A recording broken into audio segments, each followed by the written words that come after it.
하나님 말씀 봅니다. 누가복음 2장 8절에서 14절까지입니다.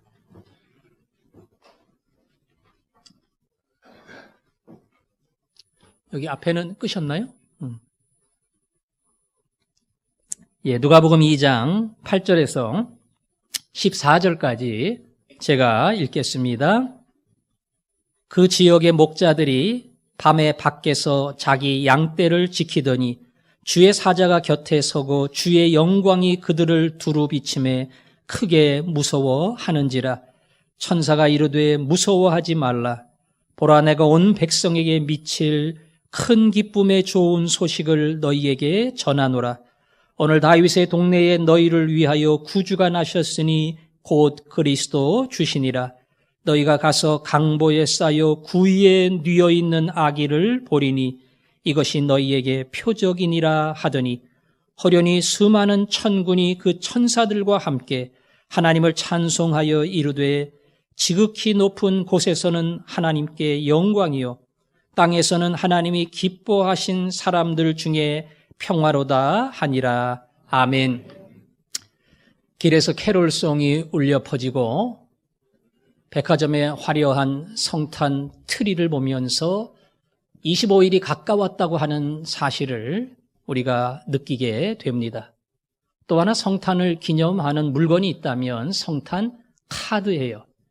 요즘은 많이 왕래하지 않지만 예전에는 카드를 친절하게 인사와 축하와 함께 써서 교환하는 그런 일들이 종종 있었습니다. 카드에 여러 가지 그림이 있는데요. 그 그림들 중에 가장 많이 등장하는 그림이 마국간의 상황이에요. 마국간의 짐승, 아기 예수님, 요셉과 마리아, 그리고 축하하기 위해 모인 사람들, 동방박사 세 사람과 그리고 들의 목자들입니다. 그렇게 마국간의 그림이 카드에 나옵니다. 그림을 보면 굉장히 포근하고 낭만적으로 느껴지고요. 성탄이 가까웠다고 하는 것을 카드만 봐도 마음 깊이 느낄 수가 있습니다. 그러나 말씀을 읽다 보면 그 말씀 속에서 우리에게 떠오르는 질문이 있어요. 하늘의 왕이 이 땅에 오셨는데 왜 축하객은 두 부류의 사람만, 동방 박사와 들의 목자들, 이 사람들만 초청을 받아서 하늘의 왕의 탄생을 축하했을까? 그것이 자연스럽게 말씀을 묵상하는 사람들에게 찾아오는 질문입니다. 오늘은 그 질문에 답을 찾아가려고 합니다. 왜 예수님은 들의 목자와 동방의 박사들만 부르셨을까? 왜 다른 사람들은 부르지 않으셨을까? 본문을 보면서 답을 찾아가려고 합니다. 오늘 읽은 본문은 목자들의 이야기고요. 찾지 않았지만 마태복음 2장에 가면 동방 박사들에 대한 기록이 나옵니다. 동방 박사라고 하는 것은 동쪽에서 온 박사예요. 유대 나라의 동쪽이면 사우디아라비아나 이라크나 이란이나 이쪽에서 온 박사들입니다. 그냥 박사가 아니고요. 점성술가, 요즘으로 말하면 천문학자예요. 하늘의 별들을 관찰하고 그 별들을 통해서 하나님께서 예비하신 뜻이 무엇인가 이런 것을 찾는 사람들이에요. 동방의 박사는 외국인들이니까 하나님을 알까 모를까? 알 것 같아요? 모를 것 같아요? 하나님을 압니다. 뒤에 가면 유대인의 왕 메시아로 오신 이가 어디 있느냐 찾는 거 보면 이 사람들은 하나님을 알고 믿는 사람들이에요. 비록 우리에게 성경은 없지만 유대인들이 믿는 성경의 하나님을 전해 듣고 이 사람들도 하나님을 알았고 그리고 어느 날 하나님이 이 땅에 구원자를 보낸다고 하는 놀라운 계시의 사건도 기대하고 있는 사람들입니다. 그런데 어느 날 특별한 별을 봤어요. 평상시에는 발견할 수 없는 특별한 별, 반짝이는 별, 그 별이 움직입니다. 그리고 하나님은 계시를 통해서 이 특별한 별은 특별한 인물이 이 땅에 태어났음을 알리는 별이며 너희는 그 별을 따라가라고 하는 명령을 받습니다. 그래서 동방 박사들은 별을 따라 어딘지 알지 못하지만 별의 인도함을 따라 걷게 됩니다. 그 별이 유대 땅에 왔어요. 예루살렘 근처에 왔는데 사라졌습니다. 별 따라 왔는데 나침판을 지도를 잊어버린 것처럼 사라지니까 방향을 모르겠어요. 어디로 가야 될지. 그래서 예루살렘에 성경에 박식한 학자들이 많아요. 동방의 박사들보다 천문학자보다 성경에 깊이가 있는 사람들이니까 가서 물어봤습니다. 유대인의 왕, 메시아의 탄생을 알리는 별을 우리가 따라왔는데 그 별이 사라졌다. 어디를 가면 그 별을 찾고 어디를 가면 하늘의 왕을 만날 수 있겠는가? 왕궁이 난리가 났습니다. 헤롯 왕부터 모든 신하들이 정신이 없어요. 그래서 박사들을 불러다가 메시아가 태어난다고 하는데 혹시 성경에 메시아가 어디서 태어난다 이런 예언이 있느냐? 성경 박사들이 유대 땅 베들레헴에서 메시아가 난다고 했습니다. 아 그래? 동방 박사들에게 알려줬어요. 베들레헴에서 메시아가 난다는 예언이 있습니다. 그리로 가십시오. 그리고 가면 유대인의 왕을 만나면 메시아를 만나면 내게 꼭 소식을 전해주세요. 저도 가서 진정한 유대인의 왕을 만나 경배하기를 원합니다. 사실 유대인의 왕은 헤롯이에요. 근데 동방 박사들이 말하는 유대인의 왕은 그 의미가 아니고요. 유대인들이 오랫동안 기다렸던 진정한 메시아, 로마의 탄압으로부터 그들을 구원할 구원자, 바로 그 왕을 말하는 겁니다. 그래서 헤롯이 그 왕을 찾으면 내게 알려달라 부탁을 한 겁니다. 동방의 박사들은 베들레헴에 갔습니다. 별이 멈추는 그곳에 마구간을 발견했고 그 마구간 안에서 탄생한 예수 그리스도를 만납니다. 그리고 황금과 유향과 모략을 드립니다. 황금은 금덩어리예요. 돈입니다. 유향과 모략은 그때 가장 값비싼 향유예요. 나무에서 짜내는 겁니다. 다 비싼 선물을 동방의 박사들이 드린 겁니다. 그리고 천사의 계시를 받아 예루살렘으로 돌아가지 아니하고 딴 곳으로 피했습니다. 이게 마태복음 2장에 나오는 동방 박사들이 예수 그리스도의 탄생을 경배한 이야기예요. 그 스토리를 읽으면서 여러분 머릿속에 질문이 나와야 돼요. 왜 동방의 박사인가? 유대 땅에도 사람들이 많은데 왜 외국에서 하나님 부르시나?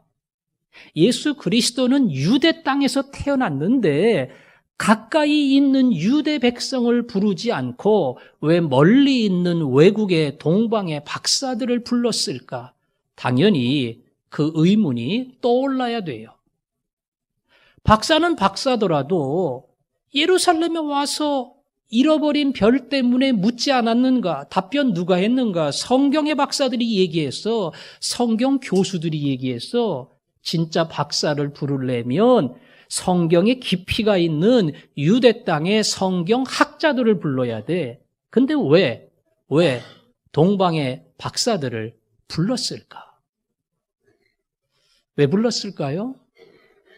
마태복음 2장은 그 질문에 대한 답을 우리에게 한 가지 사건을 통해 알려줍니다. 뭔고 하니 헤롯 왕이 나도 메시아 유대인의 왕을 기다린다. 만나면 발견하면 내게 꼭 알려달라. 나도 가서 유대인의 왕을 만나기를 원한다. 그렇게 부탁을 했습니다. 정말 만나기 원했을까요? 아닙니다. 만나면 죽이려고 했어요. 메시아 유대인의 왕이 이 땅에 탄생했다는 사실을 깨닫고 그리고 그를 찾으면 가서 죽이려고 했습니다. 아니, 말로는 기다린다고 하고 경배한다고 이야기했지만 사실은 죽이려는 진심과 의도를 가지고 있었어요. 왜요? 유대인의 왕은 나예요. 내가 이 유대 땅을 다스리는 왕이에요.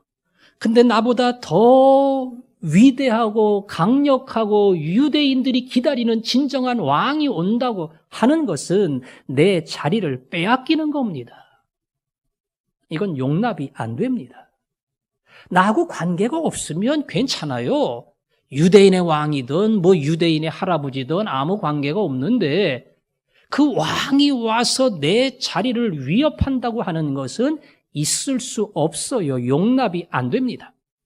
그래서 기다린다고 말하고 경배한다고 말하지만 사실은 찾으면 발견만 하면 죽이려고 했던 것이 헤롯의 의도입니다. 아무리 왕이면 뭐해요? 그런 사람이 발견하면 예수님 죽일 텐데 그가 아무리 권력을 가지고 있고 유대인들을 지휘하는 최고 권세에 있다 할지라도 그 사람은 초청장을 받을 자격이 없어요. 헤롯 옆에는 수많은 종교의 지도자들이 있었습니다. 지금 말한 박사들이 있어요. 사두개인도 있고 바리새인도 있고 박식한 종교의 지도자들이 그 옆에 있었습니다. 그러니까 예수님이 베들레헴에 탄생한다고 하는 그 사실도 알아냈지요. 아주 박식한 깊이 있는 학자들이에요. 이 사람들은 예수님을 영접하지 않았을까? 아니에요. 이 사람도 예수 그리스도가 오는 것을 불편하게 생각합니다. 예수 그리스도는 이 땅에 선생으로 옵니다. 진리를 가르치는 랍비로 오십니다. 진정한 인생의 목적이 무엇인지를 알려주는 천국을 열어주는 하나님의 사람으로 이 땅에 옵니다. 그 사람 오면 피곤해져요. 사람들이 나를 교수로 인정 안 해요. 진정하고 위대한 가치를 알고 길을 아는 선생이 오기 때문에 내 자리가 사라집니다. 그래서 말은 유대인의 왕을 기다리고 만나면 경배하겠다고 이야기하지만 진심은 만나고 싶지 않은 거예요. 심지어 태어나지 않았으면 더 좋아요. 태어났더라도 내 근처에 안 오면 괜찮아요. 딴 데 가서 놀든가 딴 데 가서 전도하든가 그거는 관계없어요. 그러나 그분이 예루살렘에 오면 내 위치와 내 여러 가지 누렸던 기득권이 다 흔들립니다. 그래서 예수 그리스도의 탄생을 기뻐할 수 없습니다. 왜 위대한 왕이 이 땅에 오셨는데 구태여 동방의 박사들을 초대해서 축하를 받았을까? 왜 유대인들을 무시했을까? 왜 뛰어난 성경의 학자들을 부르지 않으셨을까? 정치적인 지도자, 종교적인 지도자, 유대 땅을 움직이는 많은 사람들이 있지만 한 명도 그들을 부르지 아니하시고 먼 곳에 동방의 박사들을 하늘의 왕은 불러내셨습니다. 왜? 그들은 진짜 예수님을 받아들일 준비가 안 돼 있고 헤롯처럼 막 노골적으로 찾으면 죽이려고 했던 사람이든 아니면 자기도 자기 의도를 잘 모르고 나 메시아 찾아 예수님 기다려 하면서도 마음속에는 불편해요. 부담스러워요. 괜히 오면은 뭐 방해될 것 같아요. 잘 나가는 내 인생의 걸림돌 될 것 같아요. 그래서 사실은 원치 않는, 원한다고 얘기하지만 실제는 원치 않는 착각 속에 살아가는 사람들이 있다는 겁니다. 예수님이 구태여 동방의 박사들을 불렀던 이유입니다. 예수님의 마구간에 외국인들이 와서 축하할 수밖에 없는, 그들에게만 초청장을 보낼 수밖에 없는 이유가 여기에 있습니다. 신앙의 길을 가면서 우리는 예수님을 찾아요. 예수님을 기다립니다. 그러나 어느 순간 나도 모르게 진짜 내가 예수님을 기다리는가 질문을 던져 봐야 됩니다. 왜 그러는고 하니 내가 예수를 믿고 교회 생활을 오래 했어요. 30년, 40년 했습니다. 교사직만 봉사를 20년 이상 했어요. 찬양대에서 내가 얼마나 활동을 많이 했나 몰라요. 이 교회 중직자로 중요한 결정을 하고 많은 섬김 속에 땀을 흘렸어요. 어느덧 자기의 삶과 교회의 중심인 것처럼 수고를 많이 한 사람처럼 심지어 주인인 것처럼 느끼며 살 수 있어요. 내가 빠지면 무슨 큰일 나는 것처럼 생각을 합니다. 그 주범될 가능성이 제일 많은 사람이 목사예요. 목사는 교회를 이끌어갑니다. 나쁘게 말하면 교회의 대표처럼 활동을 하고 제일 많은 영향을 끼쳐요. 그래서 자기도 모르게 화전중앙교회 안에 나라고 하는 역할이 참 중요하고 내가 내 자리를 지켜야 되고 내 역할을 감당해야 된다. 그런 책임감이 있습니다. 그러나 그것은 달리 말하면 내 자리를 비울 수 없다는 소리하고 똑같아요. 나는 이 자리를 내려갈 수 없어. 왜? 중요하니까. 내가 설교하는 이 설교가 성도들에게 필요하기 때문에 이 자리에 내려갈 수 없고 내가 신방을 가고 기도해주는 그 기도가 성도들에게 힘이 되기 때문에 나는 그거 놓을 수 없고 나는 이 목사의 자리에서 내 역할을 다 해야 된다. 자기가 정말 예수님을 기다리는지 예수 그리스도를 왕으로 인정하고 있는지 사실은 생각해보지 않고 착각 속에 목사의 자리를 지킬 수 있다는 겁니다. 예수님은 교회의 머리라고 그랬어요. 머리는 모든 것을 컨트롤합니다. 모든 것을 지시합니다. 머리가 주인입니다. 머리가 걸어가면서 손은 할 일 없으니까 가만히 있어라. 그러면 가만히 있으면 돼요. 머리가 명령하기를 음악을 감상하기 위해 눈은 감아라. 그러면 감으면 됩니다. 예수님께서 이 교회의 진정한 주인은 나다. 넌 강대상에 내려와도 괜찮아. 내가 한다. 내가 원하는 사람, 내가 필요로 하는 사람을 세워서 얼마든지 하나님의 교회를 세운다. 그러면 저는 거꾸로 얼마든지 내려갈 준비가 되어 있어야 돼요. 이게 정상입니다. 넌 당분간 쉬어도 돼. 심지어는 안식년으로 오랫동안 나가 있어도 돼. 그런다고 이 교회 흔들리지 않아. 왜? 내가 주인이니까. 내가 담임 목사니까. 부교역자 나가도 크게 문제될 거 없다. 그럴 때 제 마음속에 맞지요? 예수님이 주인이죠. 예수님이 이 교회 왕이시지요. 이거를 인정하고 예수 그리스도에게 자리를 내줄 때에 그 사람이 동방의 박사가 되는 겁니다. 이 땅을 살고 사회에서 적응해 가면서 우리는 사실 요란스럽게 신앙생활하는 것에 대한 조금 거부감이 있어요. 그건 뭐 이렇게 난리를 치면서 덕도 안 되는데 왜 저런 식으로 신앙생활을 하고 전도도 왜 유별나게 막 십자가를 그리고 높이 세우고 그냥 이거 안 믿으면 지옥 간다 그러고 오히려 거부감만 심어줄까? 좀 예수를 믿어도 조용히 믿으면 좋은데 조용히 믿어서 말 그대로 예수님 향기를 가리면 안 된다.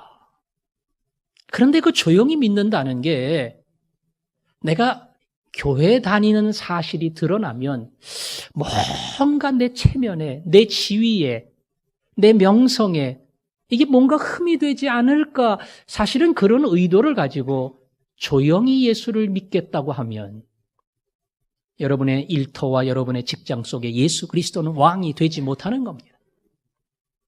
예수님은 거기서도 왕입니다. 조용히 하든 떠들던 어떻게 하든 예수 그리스도는 여러분을 통해서 왕이 되기를 원해요.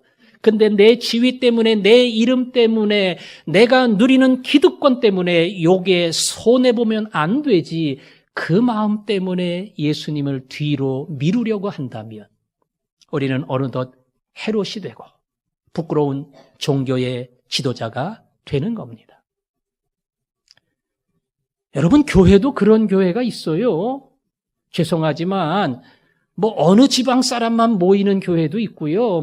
연예인, 과학자, 좀 비슷한 부류의 사람이 모이기도 해요. 사실은 필요합니다. 그래야 공통 분모가 되고 여러 가지 교회에 협조가 이루어지고 일을 추진해 나가기 편해요. 그러나 그것은 거꾸로 말하면 그렇지 않은 사람이 교회를 들어오려고 할 때 높은 턱을 만들고 한 가족 될 수 없게 만드는 이유가 되는 겁니다. 백인들이 모여서 예배하는 교회가 있었어요. 백인이 아닌 유색인종이 예배를 드리러 갔는데 거부를 당했습니다. 그런 교회 있을 것 같아요? 없을 것 같아요? 예? 있어요.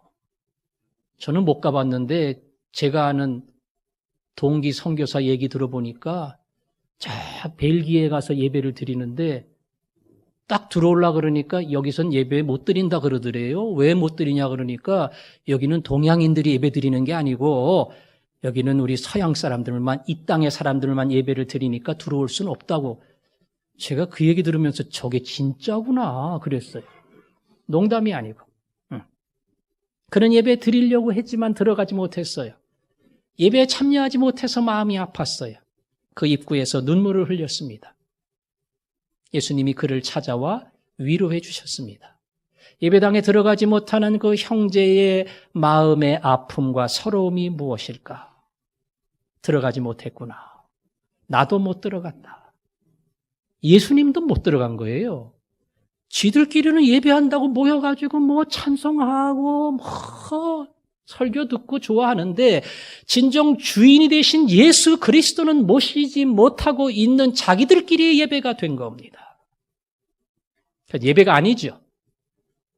예배를 받으시는 주님도 계시지 않고 그들의 찬양도 그저 공허한 음성일 뿐이고 전파되는 메시지도 전혀 성령의 음성일 수 없어요. 왜? 그들은 턱을 만들고 사람을 제한하고 심지어 예수 그리스도를 제한하는 교회가 됐기 때문입니다. 화전중앙교회는 그런 교회가 아닌 줄 압니다. 누구를 향해서 문을 열고 돈이 있든 돈이 없든 지위가 있든 지위가 없든 힘을 쓰는 사람이든 소외받는 사람이든 누구든 오면 팔을 벌리고 영접해 줄 수 있는 교회.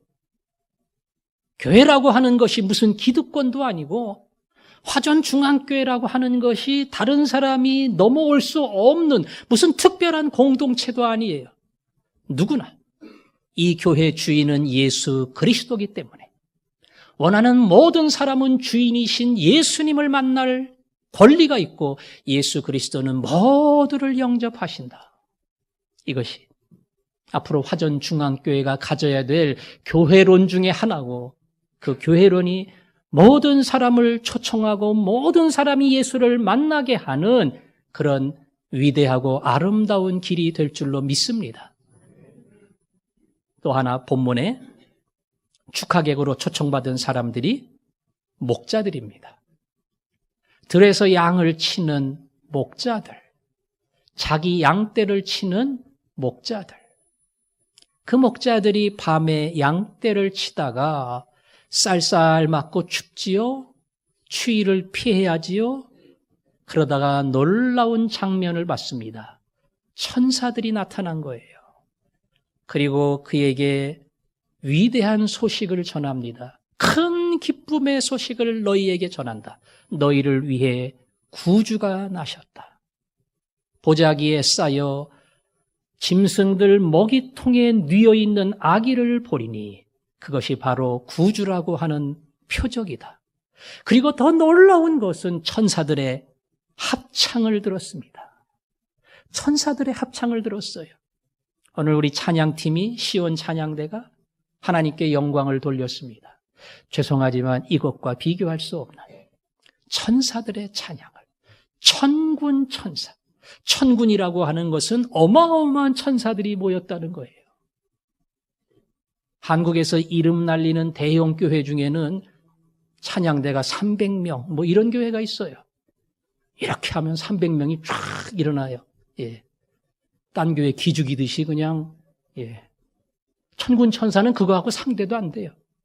어마어마한 천사가 4부로 불렀는지 뭐 8부로 불렀는지 모르겠지만 아름다운 찬양을 부르는데 이 목자들이 정신을 잃을 정도였습니다.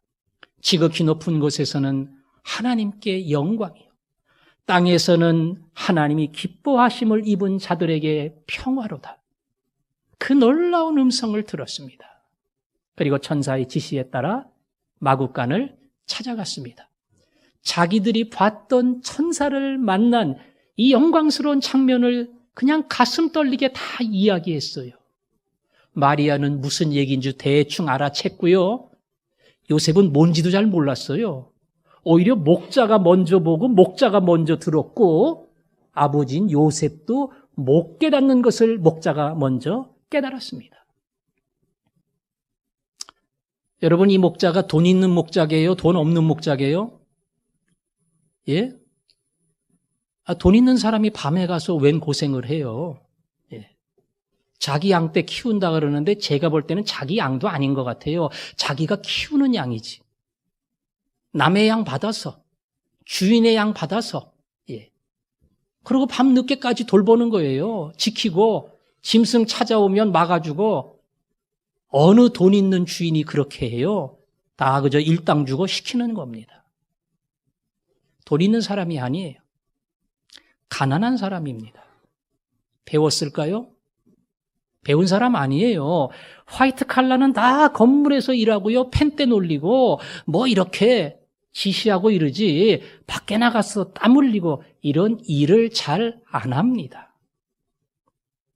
돈도 없고 학력도 없고 어찌 보면 내놓을 것이 없는 사람들입니다. 그런데 예수 그리스도 탄생의 위대한 소식은 이들에게 전달됐습니다. 정말 잘나고 똑똑하고 힘이 있고 가진 자에게 수많은 가축을 거느리고 그리고 많은 지식을 가지고 그리고 나름대로의 지위를 가지고 사람을 이끄는 리더들을 부르지 아니하시고 어찌 보면 서민에 불과한 일당으로 일하는 아무것도 자랑할 것이 없어 보이는 이들을 하나님은 초대했습니다. 오늘 이 사실은 우리에게 위대한 하나님의 방법을, 하나님의 계획을, 하나님의 비밀을 보여줍니다. 예수 그리스도는 마구간에 태어나셨습니다.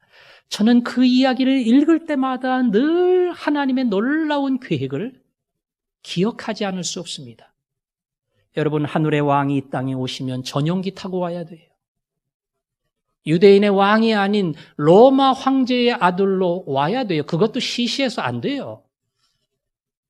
세계의 명의들이 다 와서 예수님을 받아야 됩니다. 그런데 그렇게 하지 않았어요. 왜? 엇비슷하게 따라오는 사람이 있거든요.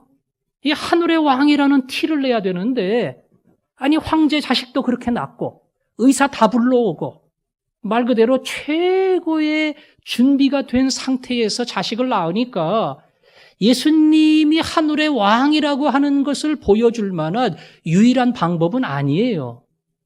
그래서 찾고 찾은 게 위가 아니고 아래고요. 아래도 내려가고 내려가고 내려가서 이 이하는 내려오지 않을 거야. 바로 거기에 유일한 그 자리에 예수 그리스도가 태어나게 했습니다. 그게 마구간입니다. 마구간은 절대로 낭만적인 장소가 아닙니다.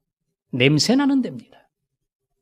예수님을 뉘일 데가 없어서 말들이 먹는 먹이통 위에다가 보자기에 싸서 예수님을 뉘었습니다. 세상에 세상에 어떤 아기를 거기 뉘겠어요? 아무리 가난하고 아무리 어려워도 그래도 내 집에서 낳든가 뭐 어떻게든지 간에 아기를 위해서 보호를 할 텐데 예수님의 부모는 그럴 상황이 아니었습니다. 그곳에 뉘었습니다. 성경은 말합니다. 보자기에 쌓여서 먹이통 위에 뉘어있는 아기가 보이거든 그것이 바로 하나님이 보내신 하나님의 아들이라는 표적, 사인인 줄 알아라. 그런 사람 없어. 그렇게 태어난 아기를 보면 이 아기가 하늘의 왕이구나. 이 아기가 이 땅에 오신 메시아구나 하는 것을 너희들이 알게 되리라. 예수님은 그렇게 오셨습니다.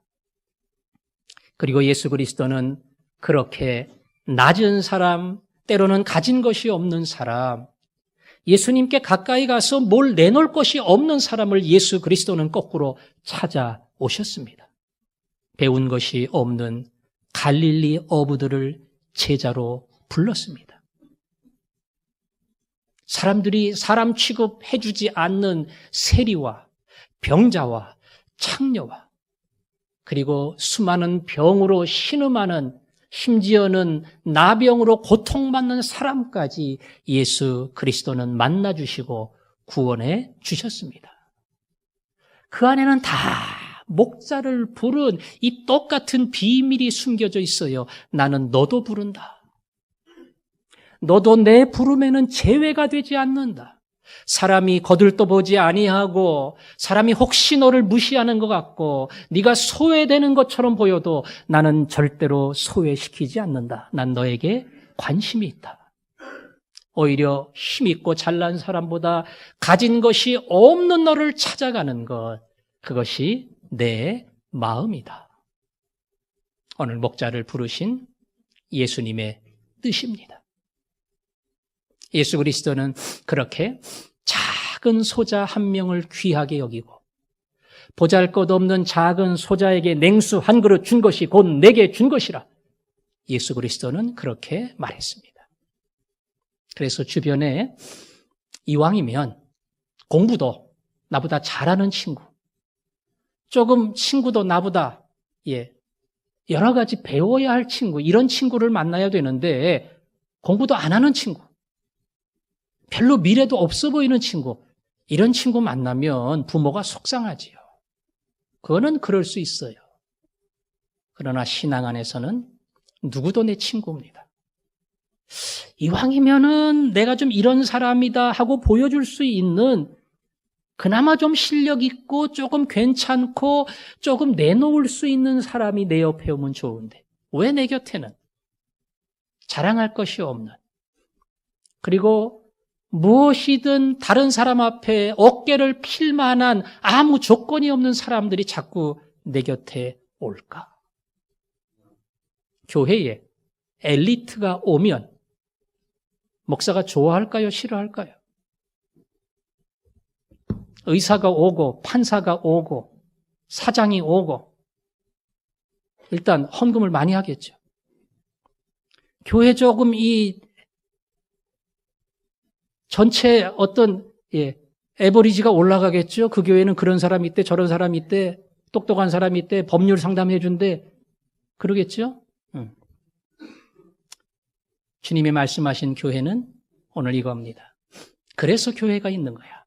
그래서 목사인 내가 있는 거야.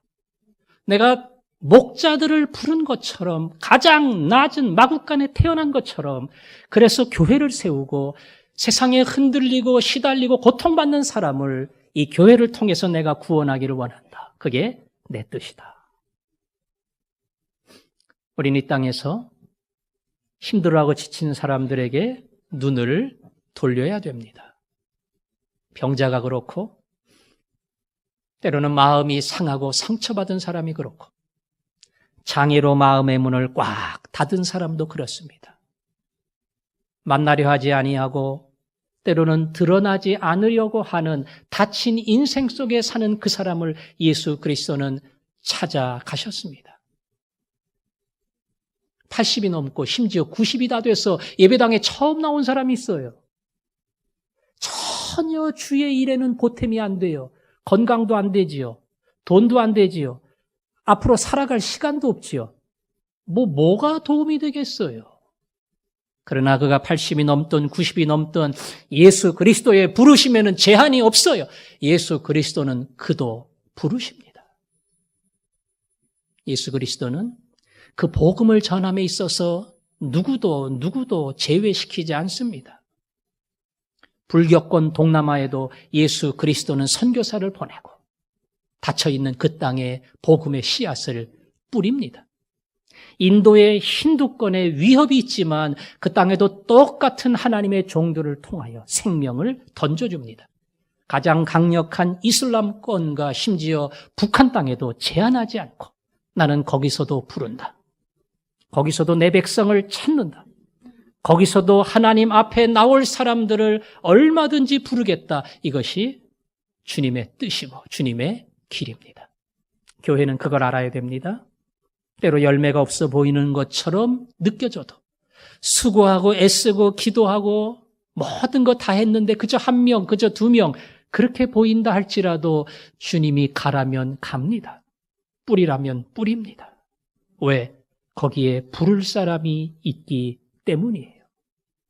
무엇보다 자신을 보면서 나는 정말 내 마음속에 진리를 향한 갈망이 있었어. 교회를 찾고 싶었어. 그런 구도자의 마음이 있었어.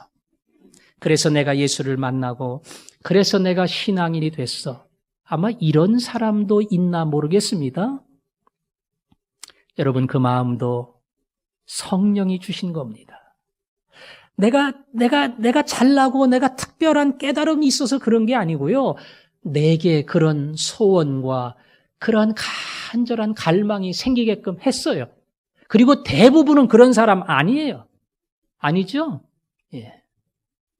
우리는 그냥 사는 사람이에요. 우리 목표는 세상에서 잘 되는 겁니다. 돈 많이 버는 겁니다. 자꾸 승진하고 진급하는 겁니다. 꼭대기에 올라가는 겁니다. 그 다음엔 영향을 끼치는 사람이 되고 밑바닥에 있지 아니하고 위에서 다른 사람들을 지시하는 자리에 올라가는 것, 이게 우리 인생의 갈 길이고 행복의 조건입니다.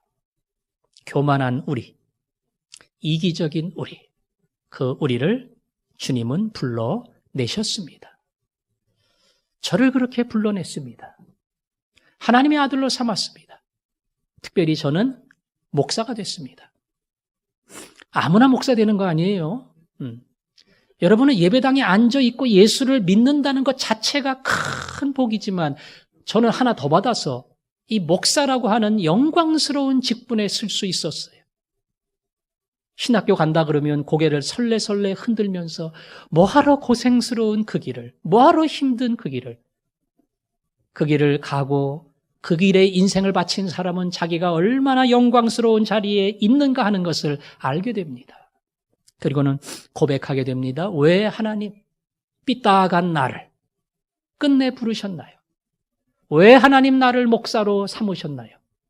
보면 볼수록 자격 미달인데, 보면 볼수록 중간에 퇴학시켜야 되는데, 제대로 감당할 수 없는 자인데 왜 나를 불러 이 영광스러운 목양을 할 수 있도록 세워주셨나요? 이것이 목사인 제가 고백할 수밖에 없는 주님이 나를 불러주신 은혜에 대한 답변이고 고백입니다. 여러분에게도 이런 동일한 고백이 있을 줄로 믿습니다. 왜 나를 불러주셨나? 왜 나를 구원해 주셨나? 왜 나를 교회의 일꾼 되게 해주셨나? 왜 나를 주를 위해 살 수 있는 사람으로 큰 특권을 주셨는가? 오늘 그것이 우리의 살아가는 삶의 최고의 기쁨 제목이 되기를 바랍니다. 한국 사람이 제일 좋아하는 찬송 가운데 하나입니다. 나 같은 죄인 살리신 주 은혜 놀라와. 나 같은 죄인 살리신 주 은혜 놀라와. 우리가 아닙니다. 우리가 아니에요. 나. 왜 나를 살리기 위해 오셨나? 그분의 은혜가 너무나 놀랍다. 큰 죄악에서 건져주시고 예수 믿게 해주셨으니 그 은혜가 너무 귀하고 귀하다. 여러분, 찾아오신 예수님의 사랑 생각하면서 찬양하겠습니다.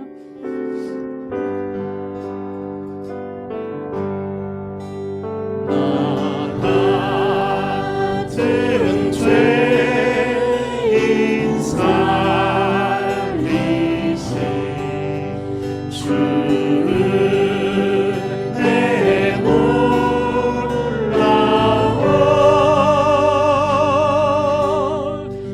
잃었던 생명 찾았고 광명으로 덮네. 큰 죄악에서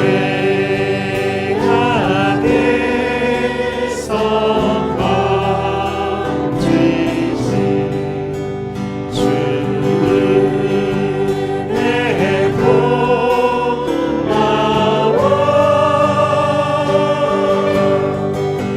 나 처음 믿는 그 시간 귀하고 귀하다.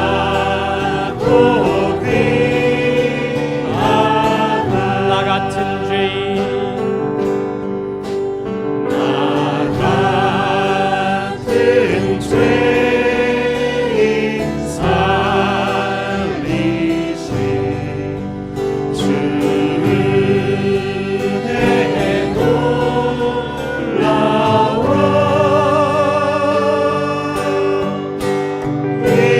잃었던 생명 찾았고 광명으로 덮네. 기도하겠습니다. 나 같은 죄인을 살려주신 예수 그리스도의 은혜. 나 안 부르고 그 사람 부르면 그 사람 나보다 헌금 더 많이 할 수 있습니다. 더 많이 충성할 수 있습니다. 더 똑똑합니다. 내가 주를 섬긴 것보다 10배, 20배 할 수 있는 그 사람이 있는데 나를 불러주셨습니다. 너는 내 아들이다, 내 딸이다. 감히 내 입술을 통해서 아버지, 아버지, 사랑하는 나의 아버지, 이렇게 부를 수 있는 위대한 자격을 주셨어요. 얼마나 감사한지요. 우리가 예수 없으면 어떻게 살 거예요? 그냥 세상도 살만하지요. 돈 있으면 살만하고 지위 있으면 살만합니다. 그러나 그 마지막은 공허와 허무와 멸망입니다. 예수, 예수, 예수. 죄 용서함 받고 하나님의 자녀가 되었으니 이 시간 주님 감사합니다.